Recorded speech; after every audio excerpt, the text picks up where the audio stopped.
Olá, graças a Deus, mais um grande dia, como sempre, uma grande oportunidade, é um privilégio imenso, maravilhoso, como sempre, poderoso poder compartilhar nossa leitura bíblica.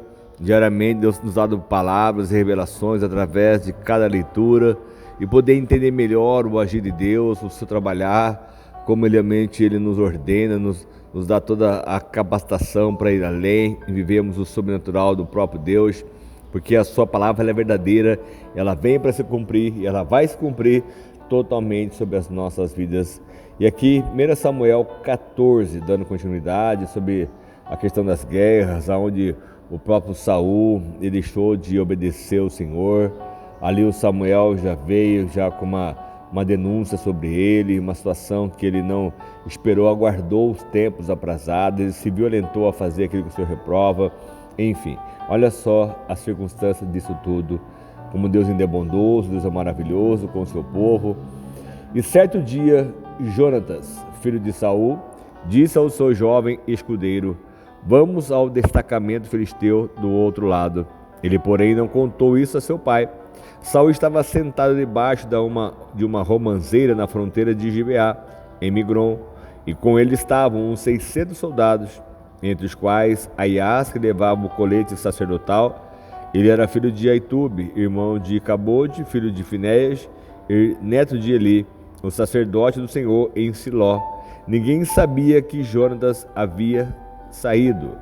Em cada lado do desfiladeiro que Jonatas pretendia atravessar para chegar ao destacamento filisteu, havia um penhasco íngreme, ele era muito alto. Um se chamava Bozés e o outro Sené. E havia um penhasco ao norte na direção de Miquimás e outro ao sul na direção de Gebá. E Jonatas disse ao seu escudeiro: vamos ao destacamento daqueles incircuncisos. Talvez o Senhor haja em nosso favor, pois nada pode impedir o Senhor de salvar, quer seja com muitos ou quer seja com poucos. Olha só a fé deste menino, o Jonatas, que era o filho de Saul, a garra que havia nele, o desejo que havia nele. E ele foi e disse dessa forma: talvez o Senhor haja a nosso favor, pois ele pode então tanto vencer com pouco ou com muitos. E disse o seu escudeiro: faze tudo o que tiveres em mente, e eu vou contigo. E assim o escudeiro está na mesma fé. E Jonatas disse então: venha, vamos atravessar na direção dos soldados, e deixaremos que eles nos avistem. Se nos disserem: espere até aqui, até chegamos perto, ficaremos onde estivermos e não vamos avançar.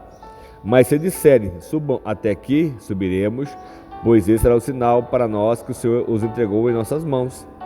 Então os dois os deixaram ver pelo destacamento dos filisteus, que disseram: vejam, os hebreus estão saindo dos buracos onde estavam escondidos. E gritaram para Jonatas e seu escudeiro: subam até aqui e daremos uma lição em vocês. Diante disso, Jonatas disse ao seu escudeiro: siga-me, o Senhor os entregou nas mãos de Israel. E Jonatas então escalou o desfiladeiro, usando as mãos e os pés, e o escudeiro foi logo atrás. Jonatas os derrubava e seu escudeiro logo atrás dele o matava. E naquele primeiro ataque, Jonatas e seu escudeiro mataram cerca de 20 homens numa pequena área de terra. Olha só como que a mão de Deus veio em favor de Jonatas de Israel, o salvando das mãos dos filisteus.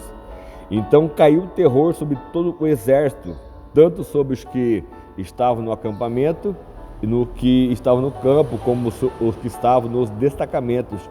E até mesmo nas tropas de ataque, o chão tremeu e houve um pânico terrível. Quer dizer, o Senhor estava trabalhando, o Senhor estava realmente guerreando por eles. E a sentinela de Saul, de Gibeá, de Benjamim, viram o exército filisteu se dispersando, correndo em todas as direções. Então Saul disse aos seus soldados: contem os soldados e vejam o que está faltando. E quando fizeram, viram que Jonatas, o seu escudeiro, não estava presente. Saul então ordenou a Aias: traga a arca de Deus. Naquele tempo ela estava com os israelitas. Enquanto Saul falava com o sacerdote, o tumulto no acampamento filisteu ia crescendo cada vez mais. Então Saul disse ao sacerdote: não precisa mais trazer a arca. Olha só como ele era precipitado no seu agir, no seu falar, enfim. Na mesma hora, Saul e todos os soldados se reuniram e foram para a batalha. Encontrou os filisteus em total confusão, ferindo uns aos outros com as suas espadas. E alguns hebreus que estavam antes do outro lado dos filisteus, e com eles tinham ido ao acampamento filisteu, passou de um lado para o outro dos israelitas, que estavam com Saul e Jonatas. Então, quando todos os israelitas que haviam se escondido nos montes de Efraim ouviram que os filisteus batiam retirada, também entrou na batalha, perseguindo-os. Assim o Senhor concedeu vitória a Israel naquele dia, e a batalha se espalhou para além de Bet-Aven.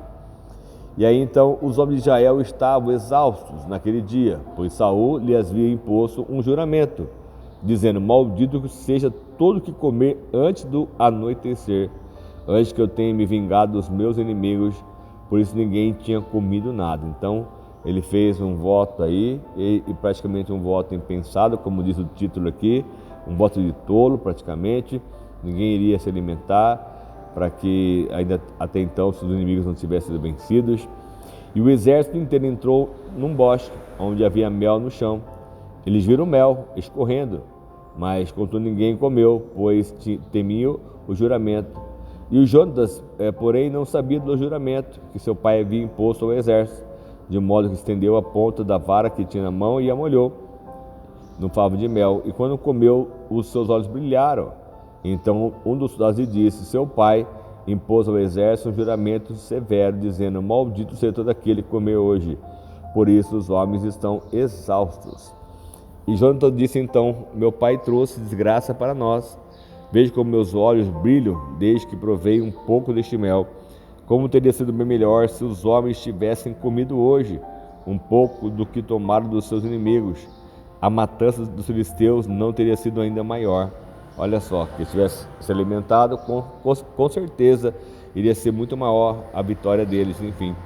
E naquele dia, depois da derrota dos filisteus, desde Miquimás até Aijalon, os israelitas estavam completamente exaustos. Então eles se lançaram sobre os despojos, pegou as ovelhas, bois e bezerros, mataram-nos ali mesmo e comeram a carne com sangue. E alguém disse a Saul: veja, os soldados estão pecando contra o Senhor, comendo da carne com sangue. E ele disse: vocês forem fiéis, rolem uma grande pedra até aqui, saiam entre os soldados e digam-lhes: cada um traga a mim o seu boi e a sua ovelha, abatam-nos e comam a carne aqui, não peque contra o Senhor comendo carne com sangue. E assim Ganã levou o seu boi naquela noite, ali o abateu. Então Saul edificou um altar para o Senhor, e foi a primeira vez que ele fez isso.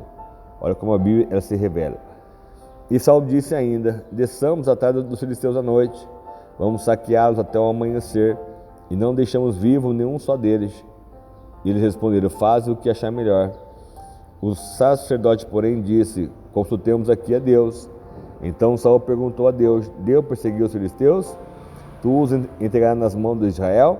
Mas aquele dia Deus não lhe respondeu. Disse então Saul: venham cá, todos vocês que são líderes do exército, e descobramos que pecado foi hoje cometido. Juro pelo nome do Senhor, o libertador de Israel, mesmo que seja meu filho Jonatas, ele morrerá. Mas ninguém disse uma só palavra. E a seguir disse Saul a todos os israelitas: fiquem vocês de um lado e meu filho Jonatas fica do outro. Eles responderam: faze o que achares melhor. E Saul orou ao Senhor, ao Deus de Israel: dá-me a resposta certa. E a sorte caiu em Jonatas. E Saul e os soldados saíram livres. Saul disse então: lance sorte entre mim e meu filho Jonatas. E Jonatas foi indicado. Então Saul disse a Jonatas: diga-me o que você fez. E Jonatas lhe contou: eu provei um pouco do mel com a ponta da minha vara e estou pronto para morrer. Você vê, olha só o pecado que ele tinha cometido, porque o pai tinha feito um juramento, e então ele disse: estou pronto para que eu possa morrer. Saul disse: que Deus me castigue com todo rigor, caso você não morra, Jonatas. E os soldados, porém, disseram a Saul: será que Jonatas, que trouxe essa grande libertação para Israel, deve morrer? Nunca. Juramos pelo nome do Senhor, nenhum só cabelo da sua cabeça cairá ao chão, pois o que ele fez hoje foi com auxílio de Deus. Então os homens resgataram Jonatas, e ele não foi morto. E Saul parou de perseguir os filisteus. Eles voltaram para a sua própria terra E quando Saul assumiu o reinado sobre Israel, lutou contra os seus inimigos em redor, os moabitas, amonitas, edomitas, o rei de Zobá, os filisteus, para qualquer lado que fosse infligir-lhes castigo. Lutou corajosamente e derrotou os amalequitas, libertando Israel das mãos daquele que os saqueavam. Então Saul ele foi muito honrado pelo próprio Deus, tinha assim uma determinação, uma ousadia, uma coragem. Ele enfrentou realmente os problemas, as dificuldades. Só que ele é uma pessoa que era muito estável, falava que num momento de forma impensada, enfim, coisas que acarretou sobre ele mesmo, muitas lutas, muitas guerras que ele não precisava ter enfrentado neste momento. E assim então aqui fala a Bíblia sobre a sua família. Os filhos de Saul foram Jonatas, Isvi e Malquizua.